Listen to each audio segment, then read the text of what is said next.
Pemirsa, 10 ekor sapi di Kelurahan Margorejo, Kecamatan Lubuk Linggau Utara 1, Kota Lubuk Linggau terindikasi suspek penyakit mulut dan kuku atau PMK. Kini Dinas Pertanian sedang menunggu hasil uji laboratorium di Lampung.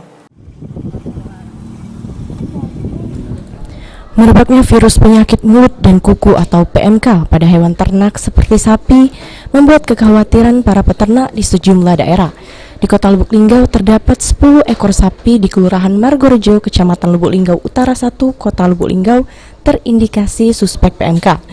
Kabid Peternakan dan Kesehatan Hewan Distan Alfikri mengatakan temuan ini berasal dari tim kesehatan Kabupaten Musirawas yang biasa melaksanakan inseminasi buatan atau IB. 10 sapi yang terindikasi suspek PMK memiliki gejala menyerupai PMK.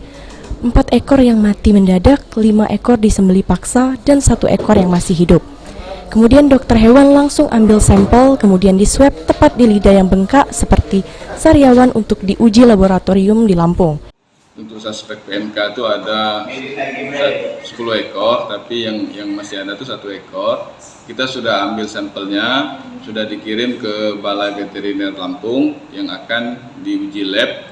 Kalau seandainya nanti ada hasilnya baru kita tahu kalau itu memang PMK. Untuk saat ini belum pasti itu PMK, tapi gejalanya menuju ke PMK.